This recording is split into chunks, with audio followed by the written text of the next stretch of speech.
welcome to K-Drama School. I'm your host, Grace Jung.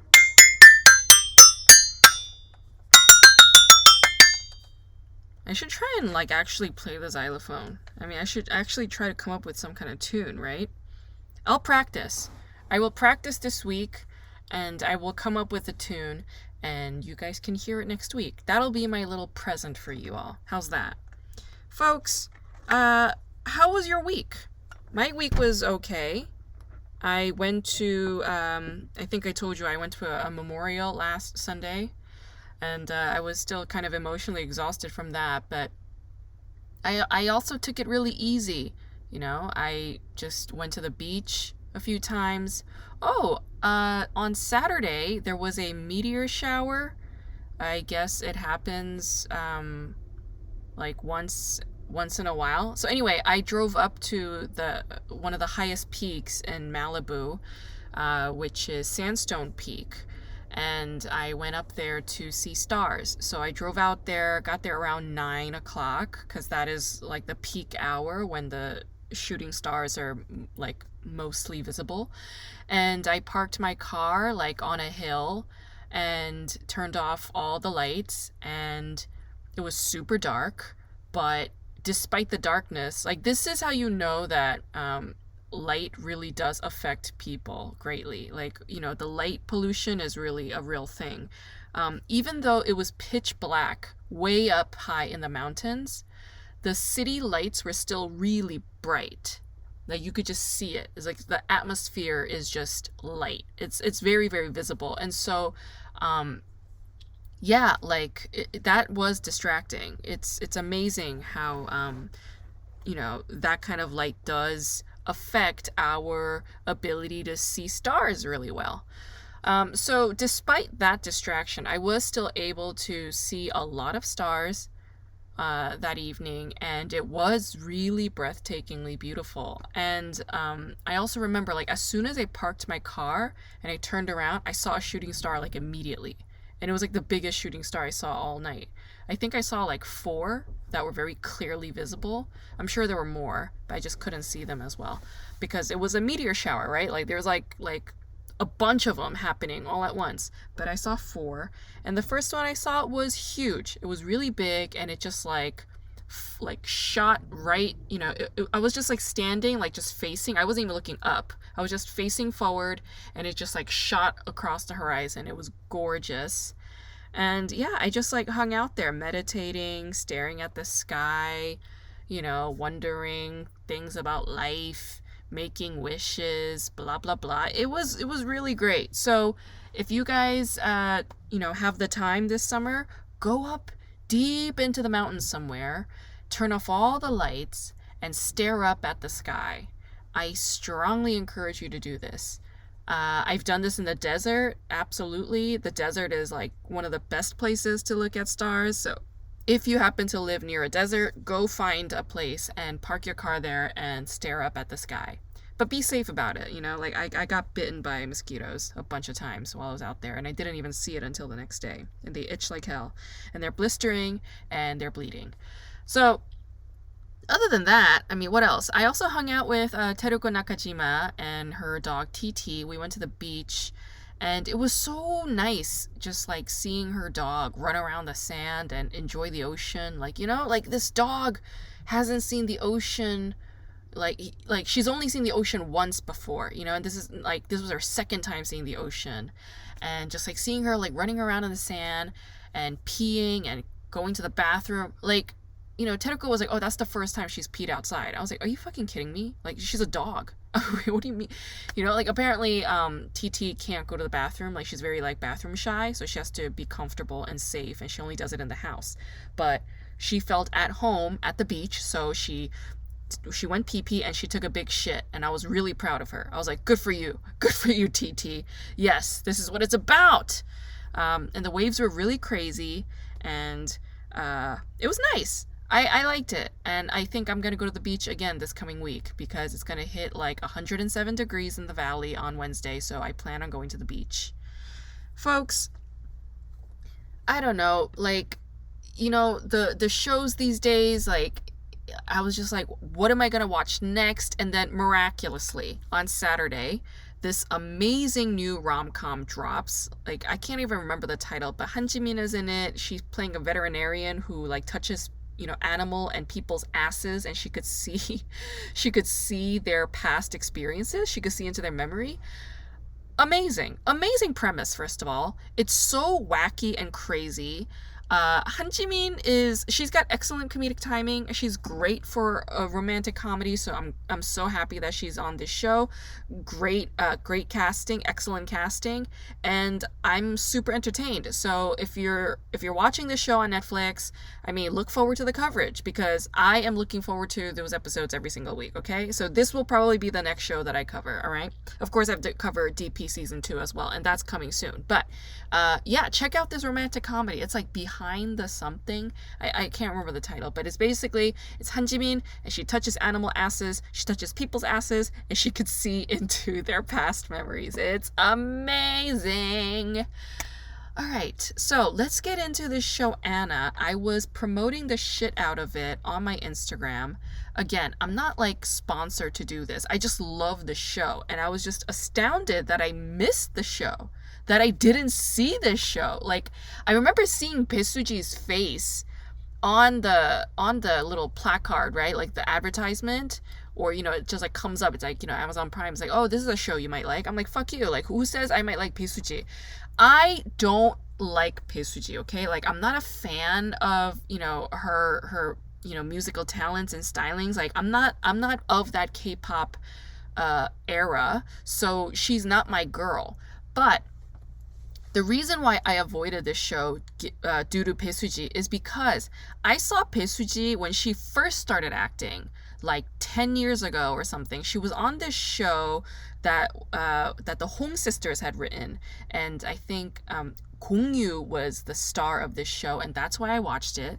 But basically, it's like, I think the show is called Big, and it is a weird ass show. Like, this is one of Hong sisters' like terribly written shows, right? And Bae Suji was just so awful on that show.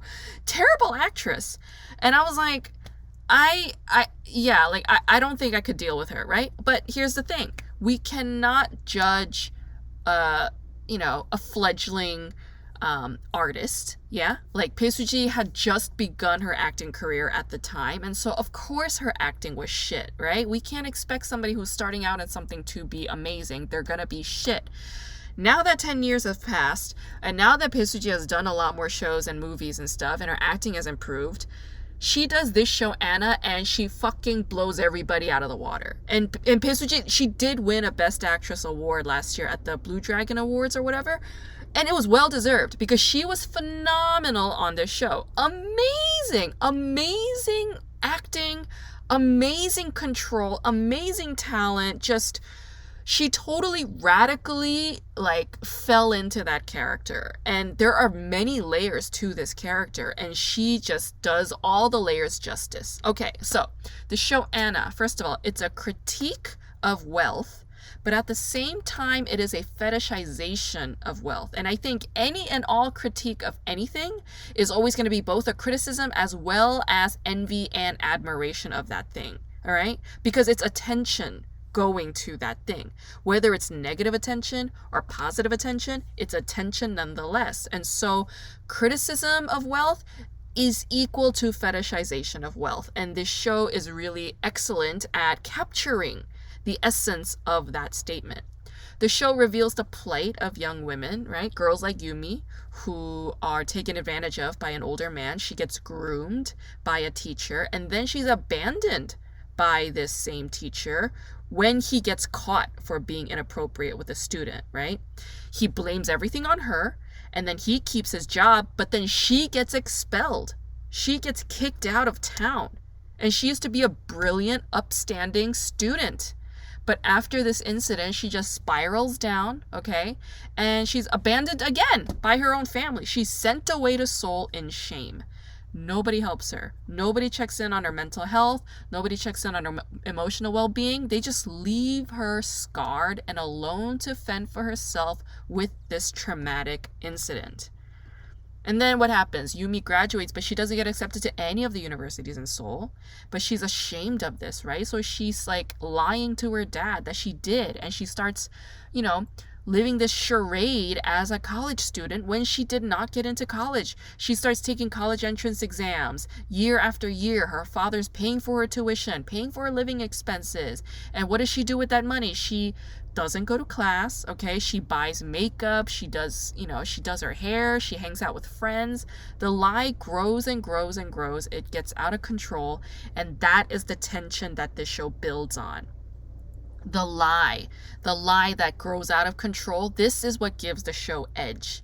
And it draws everybody's attention very quickly, and the stakes grow higher and higher. And that is what gives this show that urgency. And it is what captured my attention, okay?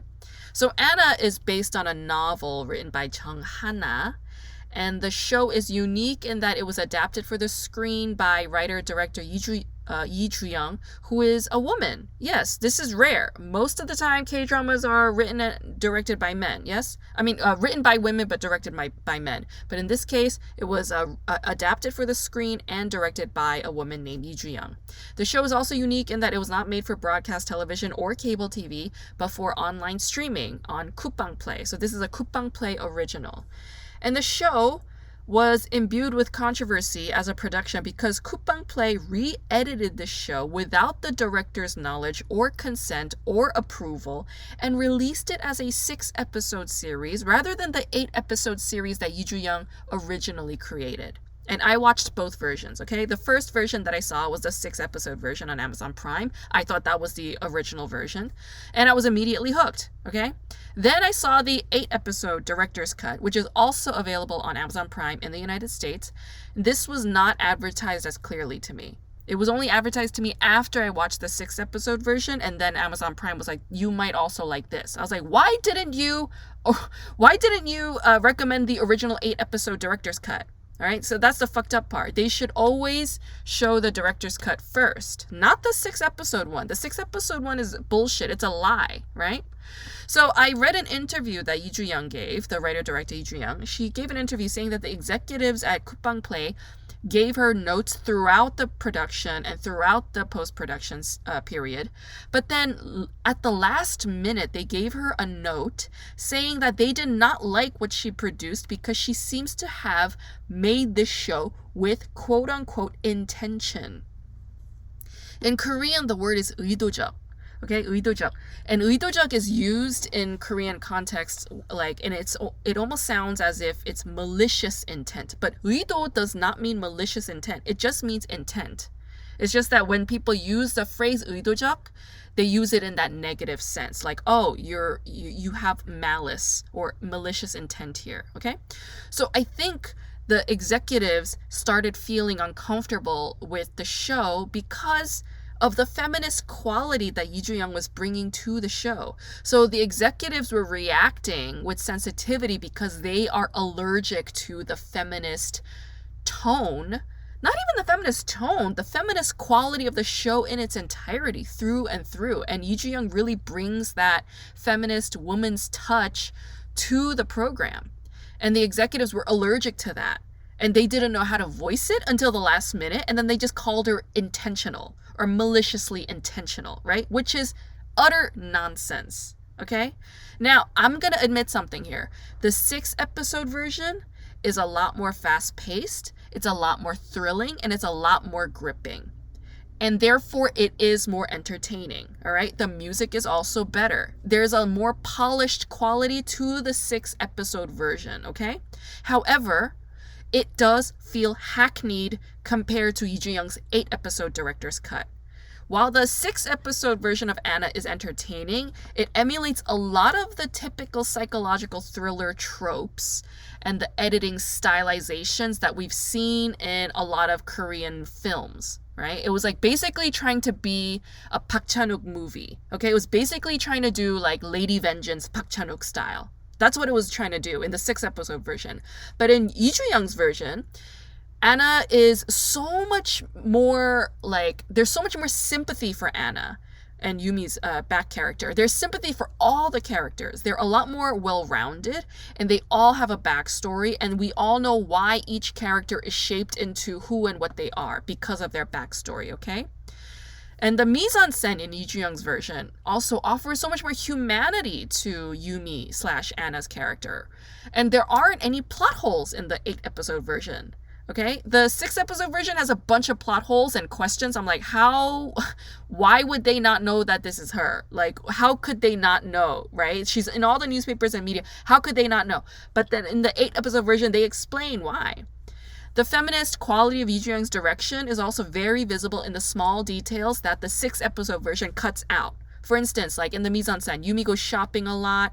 She collects a bunch of makeup. This is in the 8-episode version that I'm talking about. She collects makeup. She goes shopping. She does her hair. She doesn't go to class. She stops studying. Okay, all of those details were so important to developing Yumi's character. And let me share why. Okay, let me say why this lands with me. Okay, so when I was in 7th grade, I started shoplifting. And I learned how to shoplift from a friend. She learned how to shoplift from her older cousins. So I started shoplifting makeup, candy, ice cream at supermarkets, and I did it because my parents did not give me enough allowance to buy what I wanted, but also because I needed a sense of control in my life. I was super unhappy at my school because I had just moved and I was having trouble adjusting to this all-white school. I was dealing with racism. I was dealing with, separation from my friends and my community. And I was also dealing with adolescent pains and my parents' growing hatred towards me, which I felt because they saw that I was struggling in school. My grades were dropping. I was just grossly unhappy. I was also dealing with a repressed trauma that resurfaced when I was in 7th grade. And it was so horrific, and I felt so alone at the time that I needed to shoplift to distract myself from these feelings.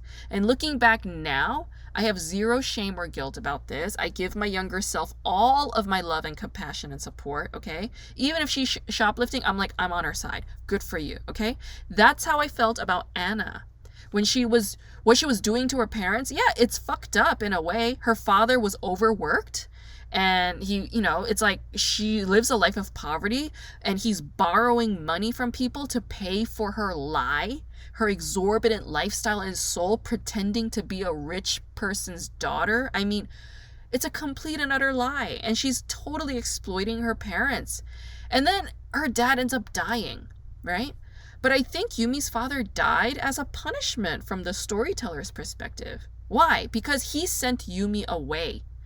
Yumi was basically assaulted, all right? She was abused by an older man, but her father did not defend his daughter. He simply went with what the school decided. He let his shame cast a shadow on his daughter, and he mishandled everything, all right? He failed to protect his daughter. He failed to defend his daughter, and that's why he dies. But Yumi's mother, on the other hand, she's a very important figure, right? Because Yumi's mother has a disability. She can't speak. She's mute. And so Yumi becomes, Yumi's mother becomes Yumi's ultimate saving grace later, towards the end of the show. And we'll get into that a little bit later. Let's first talk about Yumi as Anna, okay? So Yumi works for a rich family as a maid and then steals the daughter's identity. The daughter, her name's Hyunju, and she steals her identity and changes her name to Anna. Anna was Hyunju's English name, and so Yumi steals that name and also steals her degrees and adopts Anna as her name and identity. And so Yumi feels now empowered as Anna, and she's very, very good at playing Anna, okay? She doesn't know jack shit about art, and she's a terrible artist, but she just turns on the charm, buys the right clothes, wears the right shoes, wears the right makeup, keeps her hair nice, keeps her shoes nice, and people simply assume that she comes from a well-off family. They assume that she knows what she's talking about, and they don't question her. They don't ask anything of her, right? They just assume. And then they give her a job, and they expect nice things in return, right? Like when her boss hires her, the professor hires her, and she's like, well, I'm rubbing your back, so you better scratch mine later, right? And then she eventually gets married to this very insecure entrepreneur who wants to become a politician. She keeps playing the part. The whole thing is a performance. Yes? In Ram Dass's book, Be Here Now, he writes that academia is basically rewriting whatever somebody else wrote and declaring it as one's own.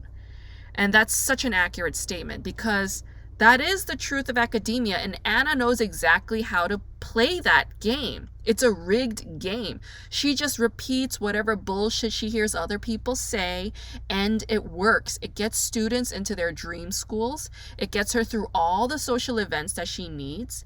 And Anna knows that being part of the club requires only one thing: rubbing the egos of rich people. That's it.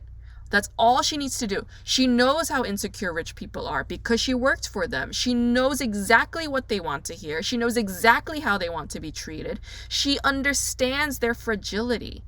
And Anna becomes, she just becomes this thing. She becomes this fake creature in this world. Anna as Yumi, she comes from a totally different world, right? She was never allowed to be fragile. Since grade school, she was required to be tough, right? Because people were talking shit about the fact that her mother's a mute and the fact that her father is poor. They were talking shit, and so she had to toughen up since she was a child. And she knows that the rich people that she's standing around in, she knows that they don't have it. Yeah. So when the real Anna, aka Hyunju, finds out that Anna is parading around living a lie, Hyunju calls Anna a fraud. Now, is that true? Is Anna / Yumi, is she a fraud? I think that's very questionable because Yumi changed her name legally to Anna. And Anna parrots whatever she hears to get her through job interviews and lectures. People fully believe her. They take her for what she is because she's pretty and charming and has higher degrees from prestigious universities outside of Korea, and they just assume that she is this thing that she pretends to be.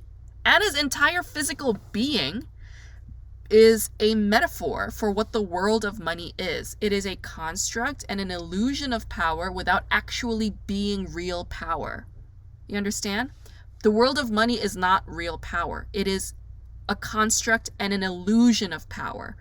It is not real power. It is frail and it is easily collapsible, just like all the relationships of these rich individuals. We see how fragile these relationships are. They're all conditioned to monetary value and political influence. And that's why, the politicians' wives give Anna all this money, right? The bribery money. They think giving her money will equal her offering favors, and she just collects them. She's like, wow, making money is so easy. I remember getting a taste of this when I was in Korea. I was in Korea during my Fulbright year, and somebody, it was my dad's friend, not even a friend, like an acquaintance. And he put cash in this ginseng box and gave it to me. And I didn't ask for this money. He was just like, you're a family friend, so this is just a gift. But he expected me to go and work for him. Dude, no. And when they called me and they were like, oh, so we'd like to bring you in to teach on Tuesday, I was like, I'm not doing that. And I remember the woman on the other line being like, she was like, I can't believe you just said that. She was just like, wait, you're not going to come in? I was like, that's right. I never agreed to come in. He asked me to, I said no. And he just gave me ginseng. And then I found out that there was money in it. But I never agreed to any of this. You see, so it's like this is expected in the social sort of realm of these upper echelons in academia and in education and in politics. It's such a charade. It's such a shallow bullshit fucked up place. Anyway, here's an interesting factor. The common denominator of every single character on this show is that at the core, they're all identical to one another. Yeah, every single person on this show, they're all mangled and disconnected individuals, detached from their inner souls, and therefore detached from their inner humanity. So when Anna finds out that Hyunju also lied by paying somebody off to write her master's thesis, she realizes that the identity she stole is also a lie. So how is Anna a fraud? Right? She's living her life as Anna more originally and fully than Anna ever has. And there's nothing fake about Anna because the world she lives in is a fake reality. It's an illusory plane where unhealthy egos wage war on one another out of boredom. And Anna feels entitled in the crime that she commits because she was so wronged when she was a teenager. You see, the resentment turned her into a killer eventually. When we fall victim to our victimhood narrative, we claim our own victims. You feel me? The outlier on this show who has some morality is the journalist, Jiwon. And she is actually concerned with truth and justice. And in the 8-episode version of the show, we see why. It's because Jiwon was physically assaulted by her teacher when she was in school. So Jiwon grows up to become a whistleblower through and through. She can't pretend to not be one, all right? She is one. She lives her truth as somebody who is determined to seek justice no matter what. And that's why she doesn't take jobs handed over to her via nepotism, okay? Jiwon is also a highly compassionate person. She comes from the shits, and so she understands Yumi's plight when Yumi finally admits that she's a fraud. In the 6-episode version of Anna, a lot of the characters call Anna empty. But see, this isn't even a bad thing because it's actually to Anna's benefit. The elite people on this show, they don't see it, but Anna is actually a mirror of their own emptiness. And that's why they call her empty, you see? So when Yumi visits her dying mother at the hospital, her mother now has dementia, right? Her mom doesn't recognize who her daughter is anymore. This part of the narrative points to how far Yumi's gone in her roleplay as Anna. Yumi is totally gone. Her sense of self, her sense of her connectedness to her inner humanity is totally gone. And so her mom can't recognize her anymore. It has nothing to do with dementia. It's just an allegory of, yeah, Yumi is gone. Anna has taken over. And this becomes a turning point for Anna, right? / Yumi. It becomes a turning point for her because her mother was the one person that Yumi felt a human connection with, a real human connection with. But now that she's gone, it's like Yumi's gone. And that's when Anna decides to take action and oust her husband. Throughout the whole show, there are so many men who warn girls and women time and time again not to be fearless. They're calling them fearless as if it's a bad thing, right? In Korean, that's what they say. They go like, why do you go around doing this? 겁도 없이. 겁도 없이, how dare you? Right? They're using this phrase fearlessness in the context of calling that person stupid and brazen. They're like, how dare you be so brazen to not be afraid? And this gets mentioned way more often in Lee Ju-young's 8-episode version of the director's cut. And it's there intentionally because fear is fake. Fear is used to control people. Fear is a fake construct that the world of power created in order to manipulate and control subordinates, okay? And it's not real power. Fear is not real power because there's nothing to fear. There is genuinely nothing to fear. No authority figure is somebody to be feared. No quote-unquote power is something to be feared. And Yumi does eventually get punished for her crimes, but it's not because it's not out of fear of what any of these other people do. It's not out of fear of being found out. Ultimately, she doesn't care, right? Towards the end, she really doesn't care about being found out. She wants to be found out, but she can't be found out because her husband stops it, yeah? Yumi does get punished for her crimes, though. The punishment is her mother dying without Yumi at her side. That is Yumi's punishment. And then Yumi's second punishment is becoming a fallen woman. And I don't mean fallen woman as in, like, no longer being sexually chaste, okay? That's from, like, early Hollywood films. They would use this word fallen woman to describe women who get killed or punished in the end for having sex with a man. That was, like, the constant trope back in the 1930s in Hollywood cinema. No, in this instance, I'm using the phrase fallen woman as in she ends up like her husband. She ends up taking somebody else's life. The circumstances that Yumi built herself around by marrying her violent husband, a man she barely knows, she just married him for security and money, those circumstances end up becoming her prison. And Yumi's lies eat her up. And this man that she marries, he represents the ultimate emptiness. He has zero remorse for anyone. And it's apparent in how he killed his former lover and disowned his son. Yeah, he's like completely emotionally cut off. And he's just detached from other human beings. He is somebody who's incapable of loving. Okay, he only cares about power. So when Hyunju ousts Anna as Yumi, what does he do? He kills her. Yeah, it's not to protect Anna, but it's to protect himself, right? And so when Yumi ends up killing this man, she becomes a fallen woman, and that's why she's hysterically crying while walking away, right? I mean, I don't know. This show it's got so much meaning. It's got so many layers. I thought it was so brilliantly written. I thought it was amazingly directed. I thought the 8-episode version was wonderful. I do wish that it could have been a little bit more polished. Like, I think the sound mixing and the music, the musical score, I think it would have benefited the 8-episode version. Like, if they took those things from the 6-episode version and put it in the director's cut, it would have definitely uplifted the 8-episode version, the director's cut. So anyway, I'm just saying, like, I support Lee Ju-young's version. I support all women writer directors. Okay, if you need to fight for what you need to fight for, do it, right? I mean, like, Lee Ju-young's Sega, while creating this show, is very relevant to the themes of the show, now that I think about it. You know, it's all about dissent. It's all about being authentic and bold and unapologetic in one's authenticity and boldness and taking agency. So I praise Lee Ju-young's work. I praise the show. And I praise Bae Suji's acting ability. Oh my God, amazing. Brava. Wonderfully done.